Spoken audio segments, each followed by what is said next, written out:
শ্রাবণ মাস ২০২৫ উপায় শ্রাবণে বেলপাতার এই টোটকায় কমবে অর্থকষ্ট, মিটবে রোগশোক। ওম সাই রাম। নমস্কার দর্শক বন্ধুরা, আমি অ্যাস্ট্রোলজার শ্রী ঘোষ, আর আপনারা দেখছেন অ্যাস্ট্রো টিভি।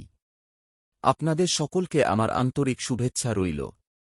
শ্রাবণ মাসে বেলপাতার সহজ উপায় ব্যক্তির একাধিক অসম্পূর্ণ মনস্কামনা পূরণ করতে পারে। এর ফলে অর্থলাভ, সংকট ও রোগ মুক্তিও সম্ভব।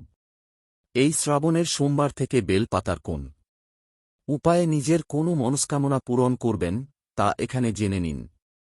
শিব পুজোয় বেলপাতার বিশেষ মাহাত্ম্য রয়েছে। শ্রাবণ মাসে শিব পুজোর সময় অবশ্যই বেলপাতা নিবেদন করবেন। এছাড়াও শাস্ত্রমতে বেলপাতার কিছু টোটকার মাধ্যমে দুঃখ, কষ্ট, বাধা বিপত্তি দূর করার পরামর্শ দেওয়া রয়েছে। বেলপাতা শিবের অত্যন্ত প্রিয়। একটি মাত্র বেলপাতা নিবেদন করলেই খুশি হয়ে ভক্তের সমস্ত মনস্কামনা পূরণ করেন মহাদেব। হিন্দু ধর্মে বেলপাতার এমন কিছু উপায় সম্পর্কে জানানো হয়েছে যা করলে দারিদ্র্য দূর করা যায়। পাশাপাশি মহেশ্বরের কৃপায় ব্যক্তির ধন সমৃদ্ধি বৃদ্ধি পায়। শ্রাবণ মাসে বেলপাতার কোন কোন উপায় করবেন জেনে নিন। ধনলাভের উপায়। অর্থাভাব অন্টনের মুখোমুখি হয়েছেন যাঁরা, তাঁরা শ্রাবণ মাসের সোমবারে এই টোটকা করতে পারেন।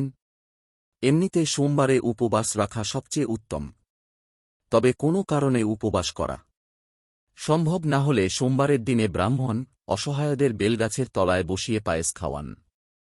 শিবপুরাণেও এই উপায় সম্পর্কে জানানো রয়েছে। শ্রাবণ মাসের সোমবারে এই উপায় করলে জাতক ধনলাভ করতে পারে, পাশাপাশি দারিদ্র্য থেকে মুক্তি পায়। জীবনে সুখ সমৃদ্ধির আগমন সম্ভব হয়। মোক্ষ লাভের উপায়।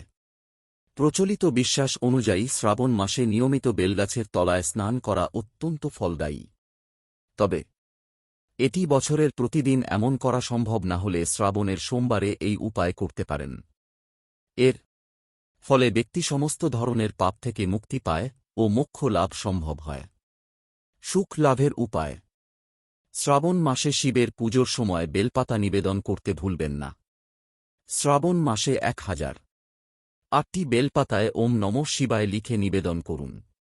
একদিনে এত সংখ্যক বেলপাতা নিবেদন সম্ভব না হলে শ্রাবণের সমস্ত সোমবার মিলে এই সংখ্যক বিল্বপত্র নিবেদন করুন। তবে এই টোটকা করার আগে সংকল্প করা অত্যন্ত জরুরি। 1008টি বেলপাতায় ওম নমঃ শিবায় লিখে এই মন্ত্র জপ করতে করতে শিবলিঙ্গে নিবেদনের সংকল্প নিয়ে এই উপায় করলে মহাদেবের বিশেষ কৃপা পাওয়া যায়। এর প্রভাবে সমস্ত পাপ থেকে মুক্তি পাওয়া যায়, পাশাপাশি সারা জীবনের সুখ লাভ সম্ভব হয়। দুঃখ মুক্তির টোটকা। শ্রাবণের শেষ সোমবারে শিবের নামের হোম করা উচিত। হোমের সামগ্রীতে বেলপাতা মেশাতে ভুলবেন না। এরপর 10,000 বার ওম নমঃ শিবায় মন্ত্র জপ করে হোম করুন। এটি সম্ভব না হলে কমপক্ষে 108 বার অবশ্যই করবেন। এর প্রভাবে জাতকের জীবনে সাফল্য লাভ সম্ভব হয় ও কেরিয়ারে উন্নতির পথও প্রশস্ত হয়। সন্তান সুখ লাভের টোটকা।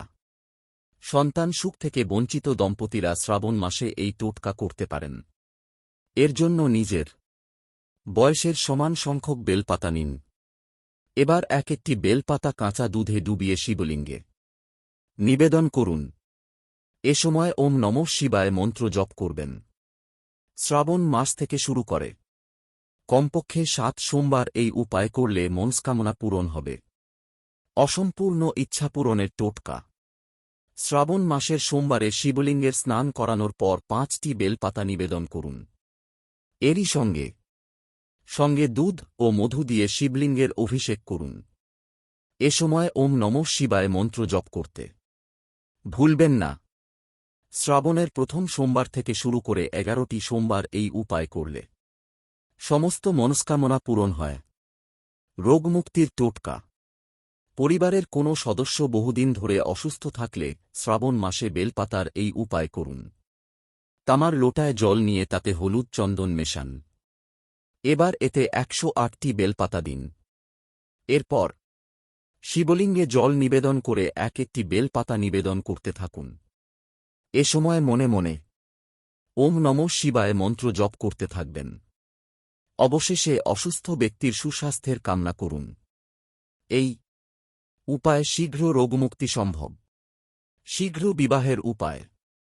বিবাহে বিলম্ব হলে বা বারবার বিবাহে বাধা উৎপন্ন হলে শ্রাবণের সোমবার থেকে শুরু করে আগামী 5 সোমবার শিবলিঙ্গে ওম নমঃ শিবায় মন্ত্র জপ করতে করতে 108টি করে বেলপাতা নিবেদন করুন। এরপর সোমবার শিব পার্বতীর পুজো করুন। এই উপায়ে শীঘ্র বিবাহের যোগ উৎপন্ন হবে। এই বিষয়ে কোনো প্রশ্ন থাকলে অবশ্যই কমেন্ট করবেন, লাইক ও শেয়ার করবেন। সাবস্ক্রাইব করে পাশে থাকা বেল আইকনটি ক্লিক করে দিন পরবর্তী ভিডিওগুলো সবার আগে আপডেট পাওয়ার জন্য। ঈশ্বর আপনাদের মঙ্গল করুক। আপনারা সুস্থ থাকুন, ভালো থাকুন। আবার দেখা হবে এই চ্যানেলে। ধন্যবাদ।